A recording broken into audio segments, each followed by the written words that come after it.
All right. Should be up. Let's go live. Getting our Bleacher Report audience in here. Testing. We are good.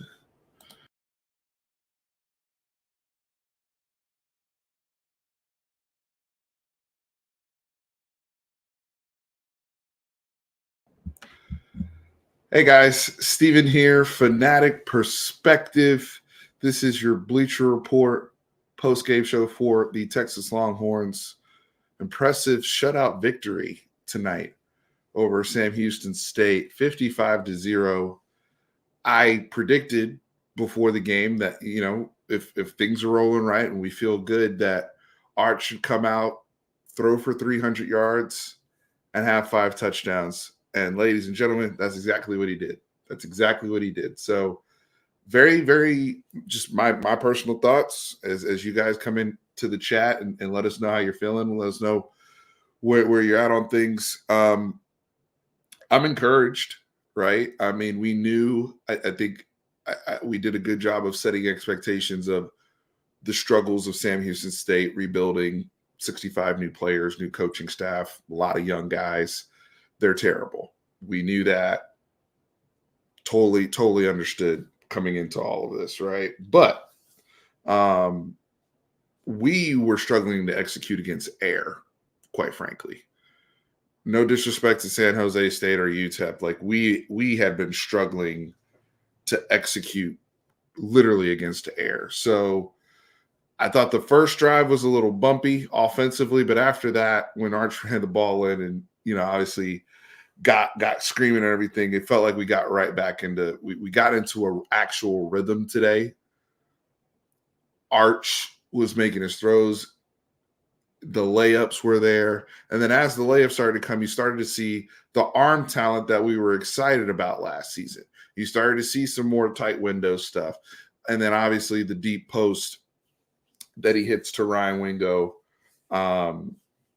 later in the third quarter before he bounced. They hit 2 of them in the third. But just getting those 2 on the same page, I thought was huge, because I don't know if they would have hit on that post. I mean, obviously they tried to run that post against San Jose State or whoever, and they couldn't do it, right? So just to see them hit on that, the ball tracking, the athleticism, the playmaking ability of Ryan Wingo was impressive. He also had a 32-yard end-around run, so he's become, a weapon in the run game for us there. So encouraging night, all things considered. Tucker, thank you for the super chat, my friend. Said football reasons. Exactly. Thank you to my YouTube family in here. We are doing a cross stream. But yeah, Marlon, we hit deep post tonight. Look at God. We hit deep post tonight. And also, I have a poll here. If nobody has seen the poll, what grade do you give Arch Manning's performance tonight? Because that kind of will tell me the temperature in the room. So if you haven't seen the poll and you are in here on the Bleacher Report app side, please go ahead and respond to that poll. And then if you're on the YouTube side, go ahead and let me know in the comments.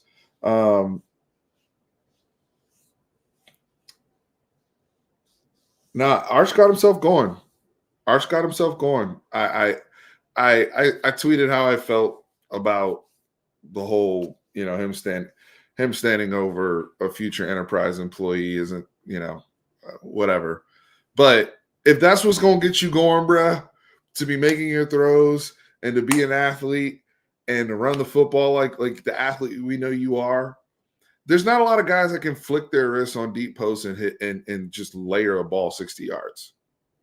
There are reasons beyond him just being a Manning that we as Texas fans were excited to see this guy perform, right? The reasons that we had seen last year. So finally, we see the 2024 version of Arch Manning. Finally, we see Steve Sarkisian and this offensive line and everybody they just got going in the run game too, like both ways. And it was multiple backs. Christian Clark had his moments. James Simon had his moments. Jared Gibson got us going early with his first hard-earned run into the end zone. We finally got brothers scoring touchdowns. Look at us. We still got our exciting whites popping off. We got brothers scoring touchdowns now. We got Arch hitting on deep posts. It's a good night. It's a good night. I had fun. That's what this team had been missing, this offense, because the defense has been standing on business from jump. Shout out to Colin Simmons opening the game with a sack and just coming out there and saying, all right, it's time for me to start balling. So the defense has been standing on business, okay? But hear me out. When it comes to the Texas offense, and this had been kind of hinted at in practice by Steve Sarkisian about, maybe they didn't, the offense isn't having the most fun, right? And I think you could see it in how they've been playing up until tonight, where guys have been pressing. Guys have been trying to make the perfect throw, run the perfect route, instead of just having fun and balling and communicating with your teammates, being accountable, but balling and having fun. Tonight, it looked like the offense was having fun. And I love what Ryan Wingo said immediately after the game, where he was like, Arch leads us. And when Arch got going, we got going. Right? And so I want to see that same energy, though, in the swamp. When I came up here to start post show, I saw that Miami handled business, right? It was like 19-7 or whatever it was. But I mean, Florida's reeling.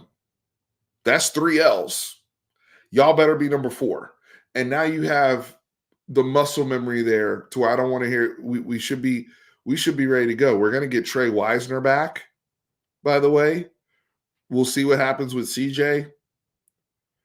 Emmett Mosley eventually will come along, but I'm encouraged that Ryan Wingo, tonight was the first time that I could say definitively that Ryan Wingo looked like a number 1 receiver, especially the chemistry with Arch tonight. Statistically, they were very impressive. Michael Short, thank you for the super chat. I appreciate it. He said, this is why you play this game first and not Ohio State. I agree. Okay, it was 26-7 Miami. Thank you.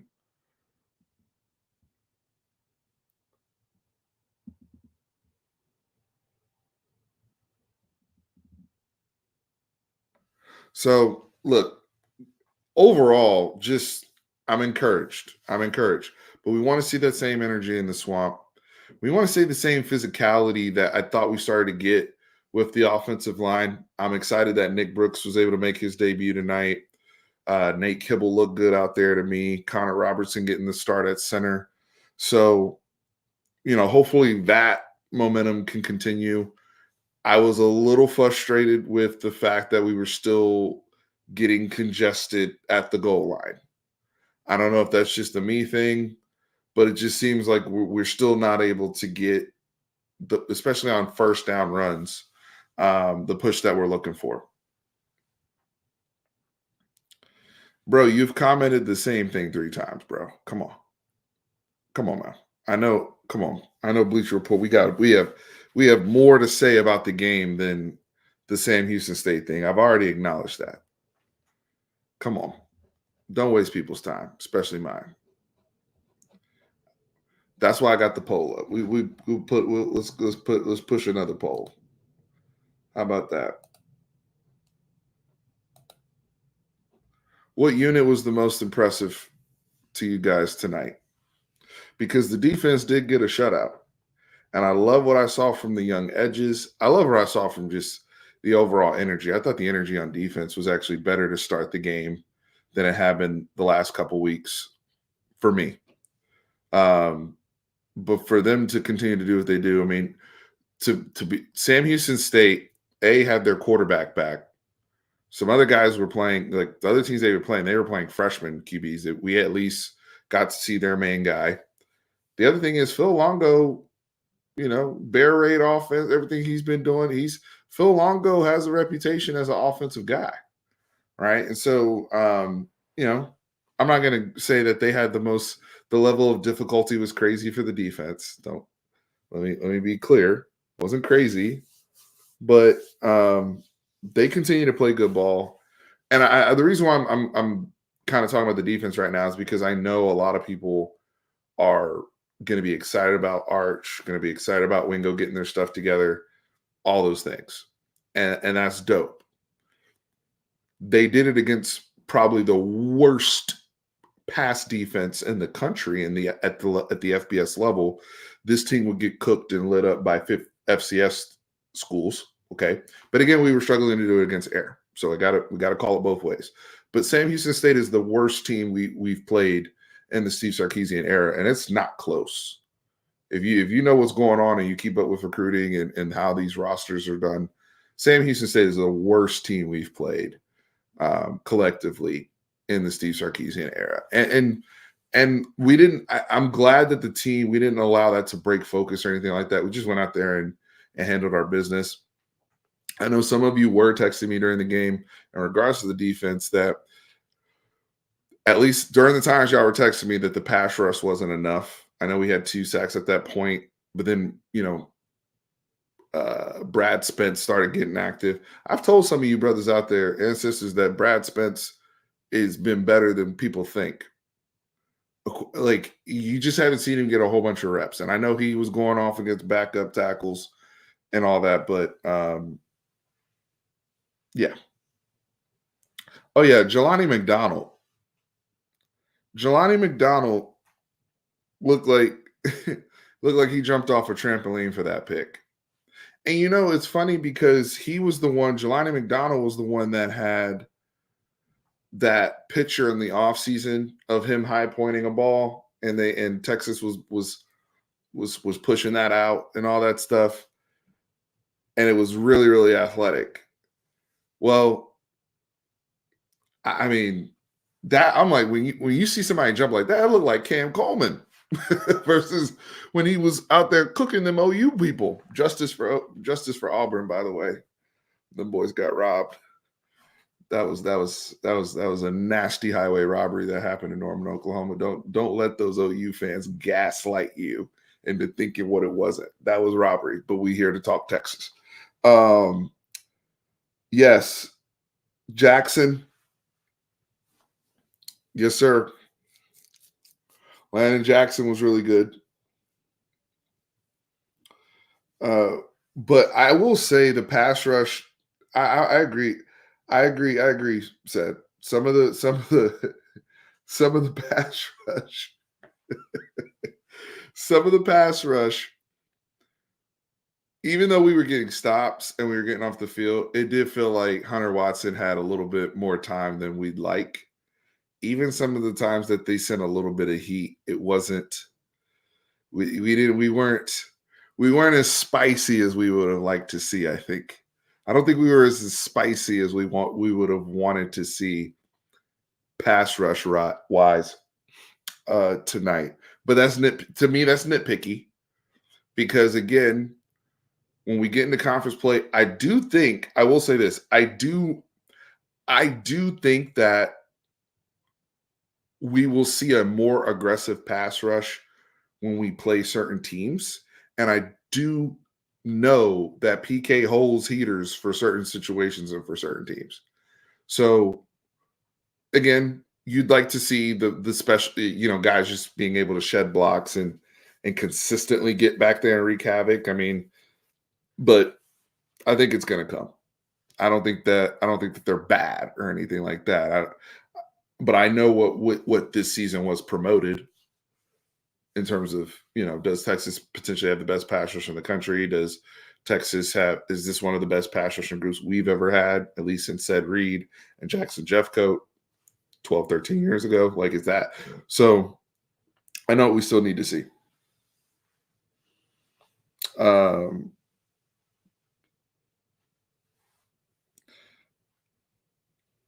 Is Derek Williams second on the depth chart? I mean, he still plays a lot. But right now, let me say this. More love to the defense. Michael Taft is playing yet again at an All-American level so far to start the year. Michael Taft is playing really, really good football. I don't know. I know he's not, the stats aren't going to reflect, but I see what he does pre-snap. I see what he's doing alignment-wise. I see what he's doing, some of the stuff that he's filling or correcting on the fly. It's very impressive. Michael Taft's playing at a very high level. Jelani McDonald is playing at a very high level. Grayson Littleton is playing at a very high level. I love Grayson Littleton's physicality and confidence. Taft's going to get drafted. I don't even care about the measurables anymore. And he's not a bad athlete, and he has good height, and he's gotten so much stronger in the program. Bro, look at what our brainiacs are already doing in the league right now. Look at Andrew Makuba right now. Andrew Makuba looks like a Pro Bowler right now. And I hate Philly. I hate Philly. Andrew Makuba looks like a Pro Bowler right now. So you don't think that Michael Taft being the other, that we had 3 brainiacs last year: Taft, Makuba, and Barron. Now Manny has joined the brain trust. Manny's joined the brain trust. Taft is there. Taft is now downloading stuff to Jelani. Jelani's game speed and just physicality just continues to go up and up and up. I'm so excited for those guys in that group. Yeah, the fans needed this. I like this comment here on the Bleacher Report side. I like this comment here. Jake. I'm going to pin it up there so y'all can see it. I know it's Sam Houston, but this was the game we expected to see. Complete domination compared to last week versus UTEP. Yeah. Right? Exactly what we want to see. Look, when they perform like this and handle their business, I know we have to nitpick certain things because we're trying to get, just like we were talking with the pass rush, but you see how measured that conversation is? Nobody's frustrated. These are things we know we got to clean up against the teams that we think can beat us. But in games like tonight, we can be here and have fun because they had fun and they did their thing. And I think if you were probably there, let me know on the YouTube side or BR side, if you were at the game tonight, if you were at DKR, that environment looked lit on TV. That environment looked fun. I know it was a glorified scrimmage, but it looked fun. They looked explosive. We were able to run screens. We were able to block screens. We've struggled with that so far this year after being one of the best screen teams in the country the last couple of years. We've been struggling with our perimeter blocking. We've been struggling to just get upfield and not have a negative play or a penalty on screens. I thought screens looked really, really good tonight. Driana said they played Nuck If You Buck. We did hear that on the audio.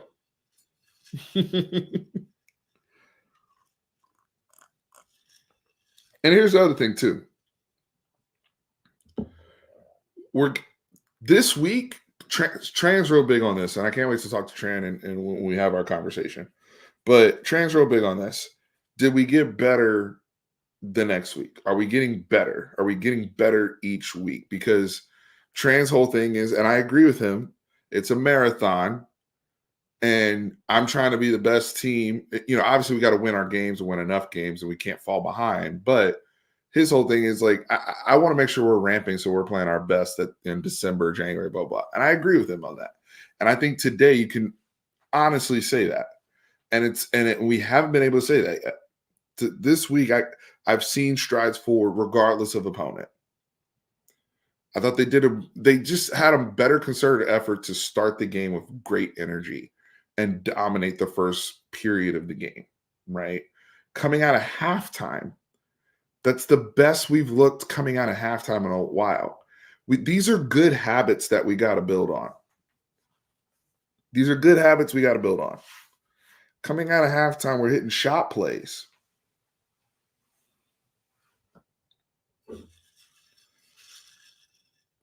I just love Jelani McDonald's interception. A lot of recruits at the game. Now, it was a fun night.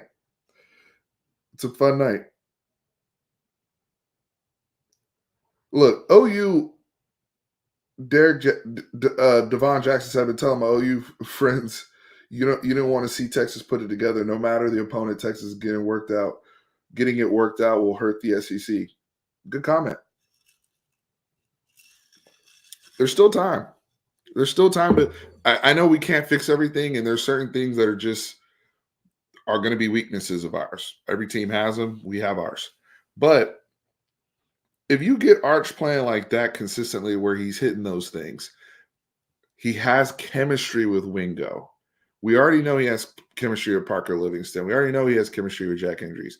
But now he's starting to hit other people. Just don't miss the layups. Even some of this early in the game, I was a little skittish because still Demo had to struggle to get one, but it was great to see Demo back. He had the concussion. Tonight he had 5 catches for 79 yards. So Demo came back and had a good night. But we want to see our guys, just having fun and out there being loose and balling. How did you guys feel about the special teams tonight? Thought we had our some highs and lows over there. Let me know how you felt about the special teams tonight. Or do you not really care because of the opponent? I mean, that's okay to say too. I'm going to bring up the box score real quick.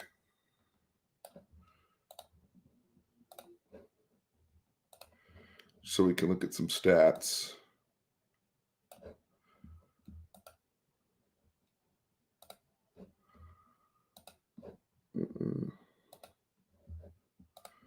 Okay. Sorry, I just wanted to get this thing up.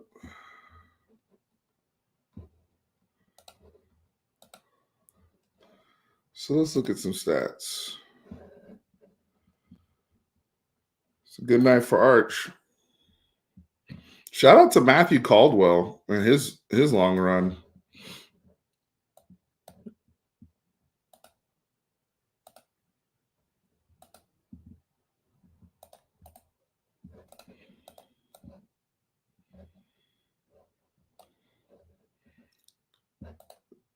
Christian Clark, 62 yards. Gibson had 53 yards. Yep, Wingo had the long reverse. Impressive night.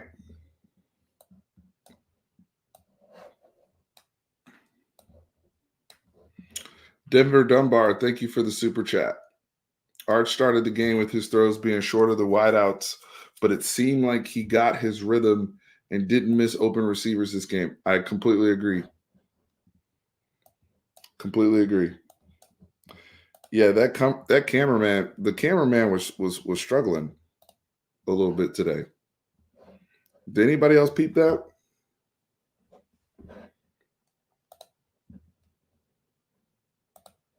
The camera guy was struggling a little bit. I just want to make sure I didn't miss anybody else's super chat, so I apologize. Our punter's a beast. Yeah, our punter held it down in Ohio State. He was one of he got a game ball for me in the Ohio State game. That guy's legit. Those are the type of people that are going to help us against Georgia. So, yeah. No, I'm with you guys on that. Let's go to receiving. So we finally have some sexier receiving numbers, at least, right? Like Wingo, 6 targets, 4 catches, 93 yards. You guys saw the target to catch ratio, right? Coming into this game was atrocious. And we talked about this with Wingo and his route running. He could not run post 2 weeks ago. It was terrible. And they tried it over and over again. Tonight, the tracking, the improvement, the time. I like it. Getting better. Niblet, that was off the screen. I don't know why the brother didn't wait for DJ. It was one of, I give him credit, but it was still one of the most swaggerless after the catch runs I've seen. Now, Niblet did look better in his pad, so we saw some improvement today, but it was still a bit swaggerless, that run he had where he got knocked out. I know the brother's fast, but I might have to Might have to cook him in the locker room.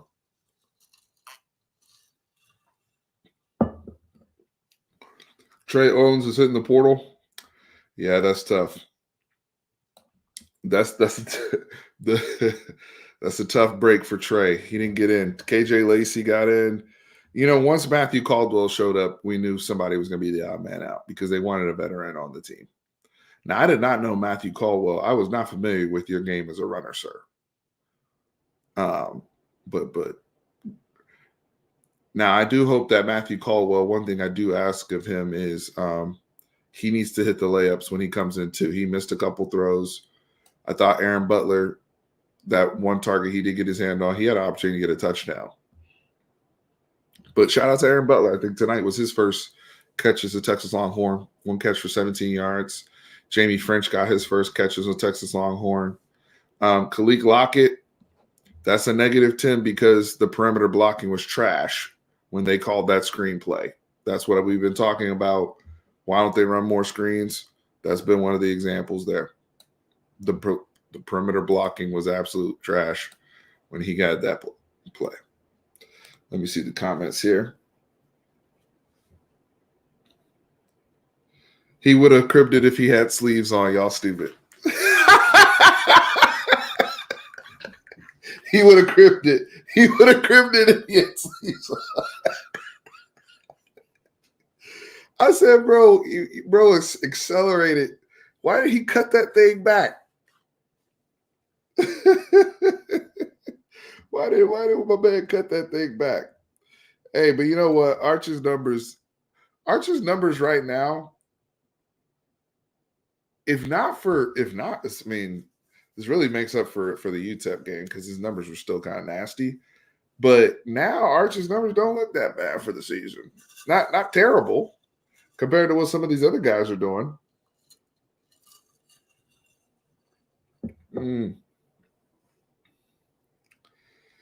Devon Jackson said, my only gripe is where's our 4.2, 4.3 guy with crazy acceleration? He's at Auburn. He's at Georgia. I don't think we have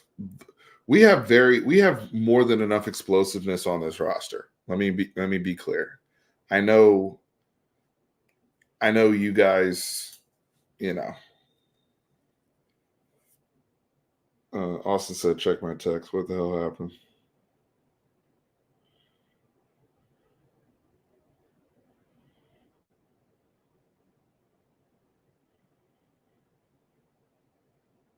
Oh, yeah. So, yeah. Somebody said, Cam Coleman, please come to Austin. I'm going to address the text at the end of the stream. How much time do I have left? All right. We're going to be here for another. We're going to Bleacher Report. Give me 10 more minutes. Let me cook. Okay. We have more than enough explosiveness on this team, especially when guys are playing fast. Ryan Wingo can be a deep threat when he's playing fast. I don't think that Ryan Wingo, I'm not saying he's faster than Eric McAllister. I think he and Eric McAllister of TCU are a very similar type of player. And I see Eric McAllister go for 8 catches, 254 yards, and 3 touchdowns today. But their plays, and he's been doing this at TCU and Boise State before he got to TCU. He's been doing this his whole career. He's able to take just a quick slant and get upfield and get acceleration immediately and catch dig routes and just get upfield. Like all of his – Eric McAllister averages, I think, like 20 yards per catch for his career. He averaged like 23 yards per catch last year. He averaged 32 yards per catch today. They weren't all go balls. They weren't all deep posts. Most of them he's catching on the run and just moving. And he's got the same type of frame as Wingo. And when they move, very similar. When I watch Wingo run end around and pick up 30 yards and 40 yards, he's a great athlete. He can do those things. Now, we don't have a Silas. Okay, I miss Silas. I never thought, I know he was choose your own adventure sometimes, but the brother was fearless and he was stick shift. Silas could get up like that quickness. as fast as Niblett is, Niblett does not have that natural wiggle, right? Something Marlon and I we talk about all the time. He doesn't have that natural wiggle to his game, and a lot of guys don't. That's a rare trait. It's a very rare trait.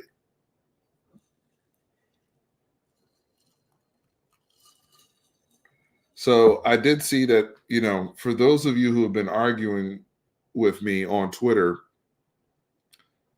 just because I see Sooner Cowboys in here, about the outcome, or excuse me, not the outcome of the Auburn OU game, but the egregious level of officiating that occurred in that game. It looks like there was a statement that just came out from the SEC. It looked like from my phone. I was reading on my watch, but that they admitted to fault on the illegal touchdown. So that tells you. That's why I'm saying y'all want to argue. Those of you who are OU fans, you guys go talk to yourselves in a vacuum and live on a bubble. The rest of the country saw what happened in Norman. We saw what happened in Norman. Congratulations on the win, but if that's what it's going to take to beat Jackson Arlen boys, we'll see you in Dallas. We'll see you in Dallas. Because that was some bullshit. Sorry, Bleacher Report. I didn't mean to cuss. Anyway.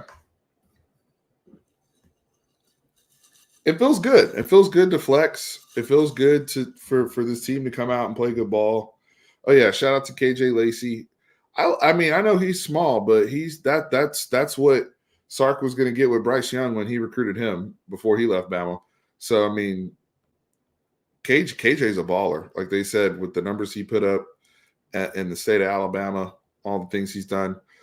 Which one of you was telling me to look at Mason Shipley's kicks and why they're always right at the crossbar? He has not missed yet. But one of you, I think it was somebody on the YouTube side, have been telling me to watch Mason Shipley's kicks from the hashes. And they are, I think I see what you're talking about, whoever that was. I apologize. But somebody had sent me a note or something on here and said, brother, watch out for what's the angle on his kicks. Smith Arogbo was a monster. All the young guys. Look at that. 600 total yards. We held the opponent to 115 yards today. It's outstanding. Penalties is still too high. The other thing too is I will say that this is a little mark. I know I'm cheating on the poll, but I'll put the poll back up in case you missed it.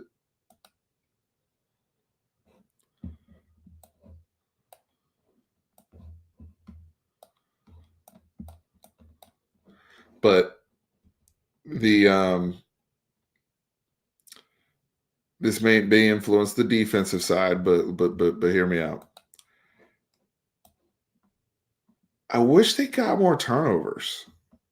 I know Houston State was taking care of the ball, but that is a little nitpicky thing. Like the one interception we got was on a Hail Mary. And then that other fumble which was the one that Smith Arogbo caused, we didn't get on that one. So I will be nitpicky here and say a team this bad, I do think it's concerning the only turnover you got today was on a Hail Mary. Because some of these teams in the SEC I want to have us in the mindset of being ball hawks. Like when I watched Arkansas lose in the most stupid manner today to Memphis, despite the efforts of Taylor Green and some of the time, like Arkansas has some talented players. Like I told you, I don't think Sam Pittman's going to be the head coach by the time they get to Austin, but that's a whole conversation for another day. When it comes to teams like Arkansas, though, they put the ball in harm's way. They do dumb shit. Sorry for the curse. They do dumb stuff. I would like to see us, be one of those teams that's really opportunistic in that manner. And some of it may just be that we have to play a more reckless opponent to get those, and it'll come. So,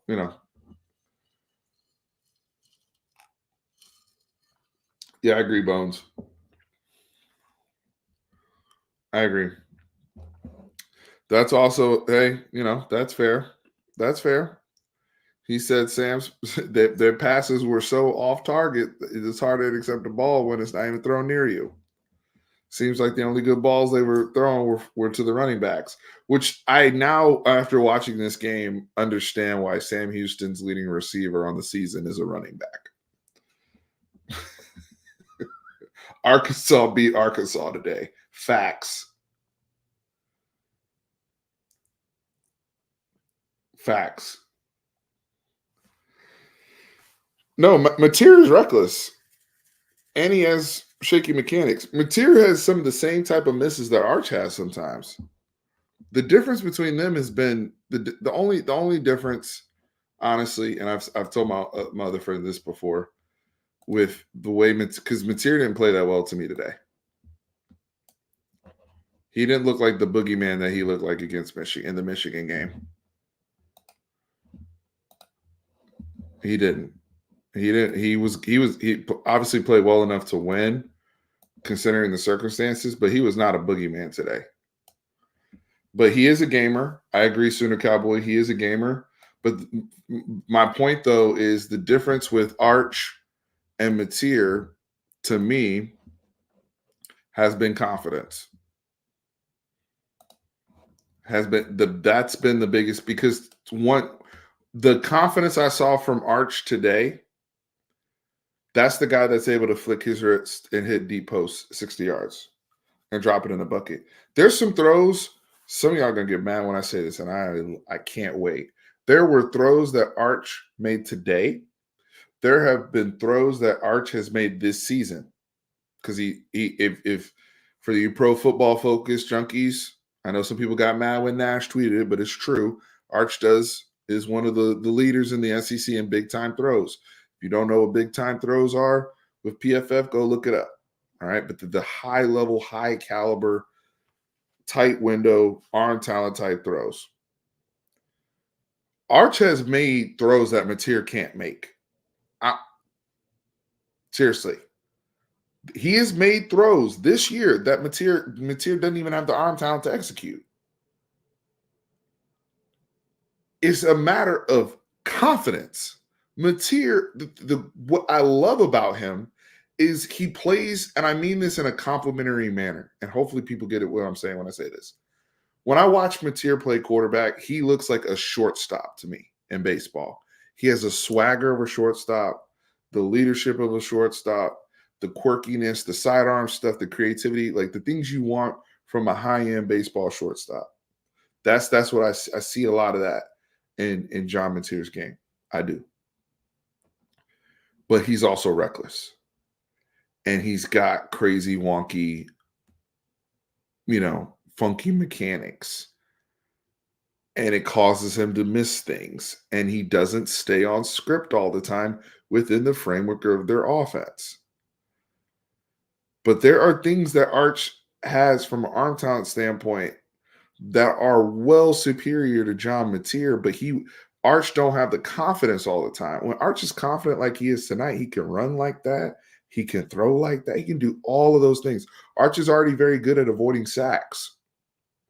He's not like a Jackson Arnold where he's just like Sandra Bullock in the Bird Box movie with a blindfold in the pocket, where he's just oblivious to everything. Arch is actually that's the one thing that Arch has done as well as possible, is actually avoid negative plays and sacks for the most part. He's not a heavily sacked quarterback. And he's good about understanding a clock around him.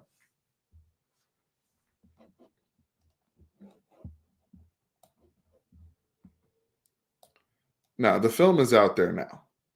But right now, as a Texas fan, my concern is the swamp. My concern right now is not about OU right at this moment in time.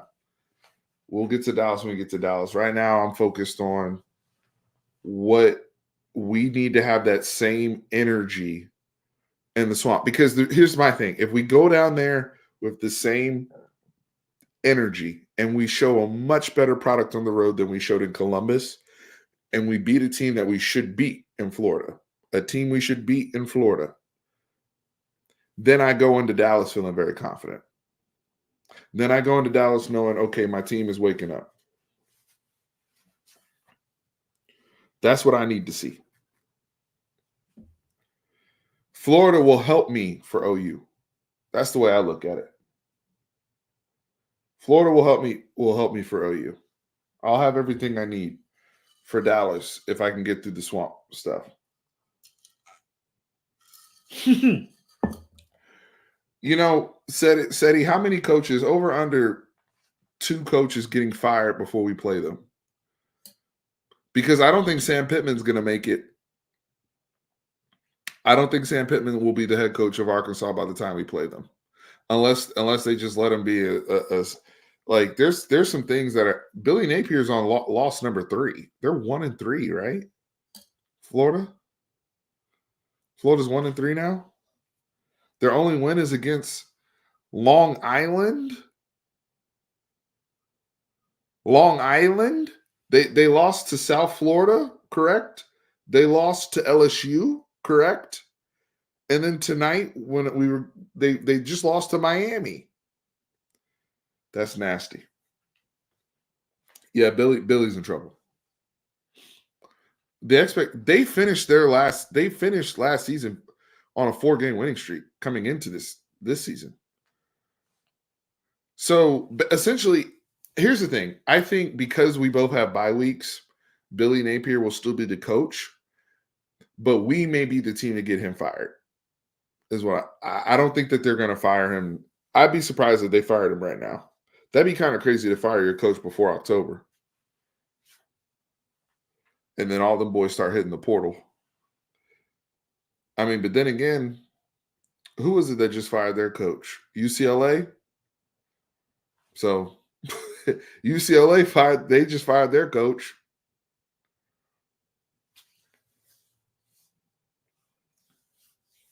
So, oh yeah, Virginia Tech fired their coach as well. So, Virginia Tech was a classic team where people are like, oh, they're going to be good. They have all these returning starters coming back. I'm like, no, they're not. Those returning starters are ass, and they're going to be ass again. If you just continue to return ass, that's all you're going to have. That's what Virginia Tech was doing. So I knew that was not the move. And Gundy's going to get fired too. It's just a question of when. But Gundy's cooked. Gundy is cooked. Dabo's cooked.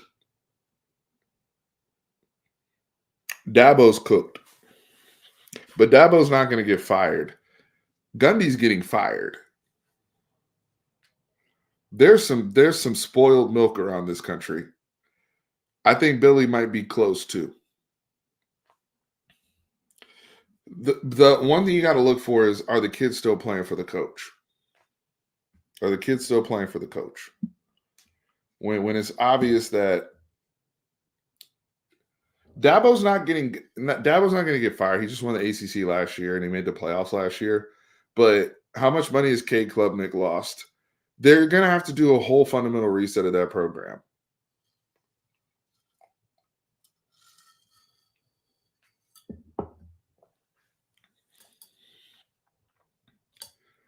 But if you're a Clemson booster, you're not happy. They're becoming this year's Florida State. All of a sudden, I thought it was Kansas State, but still might be. There might be more than one 2024 Florida State this year.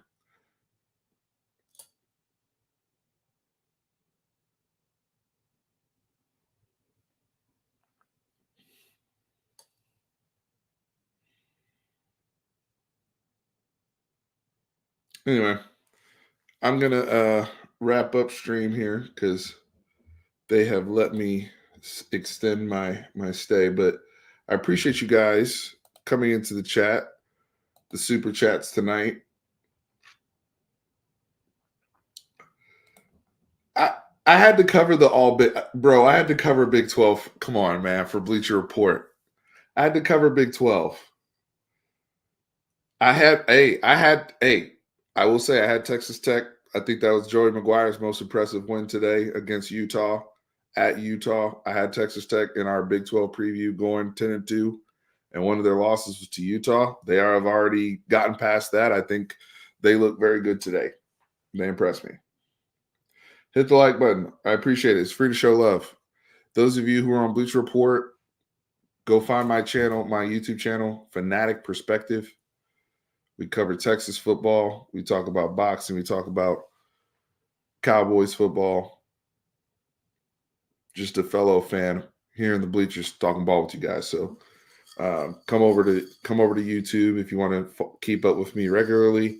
If not, on the app, look for us on Monday for our recap on the app around 5 p.m. in the evening, and then we also do our Thursday get right segments for the upcoming game, and then our post game shows here. So appreciate everybody tuning in on the Bleacher Report app.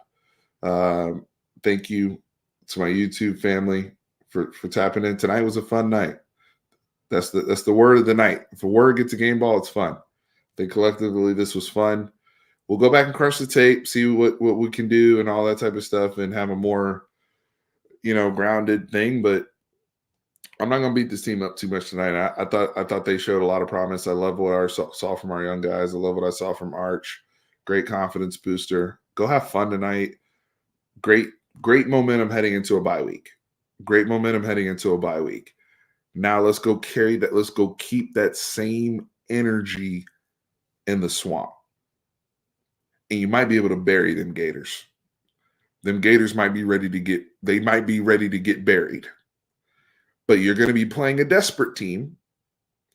But desperate teams can sometimes fold if you come out there and keep things a buck. And they know that, oh shit, this is another Miami, this is another LSU. We got to go down. So you might be able to bury the Gators next week, and then we can focus on, who up north that needs to be dealt with expeditiously when we get to Dallas. Anyway, appreciate you guys. Thank you. Hit that like button. Remember, horns always up. Welcome.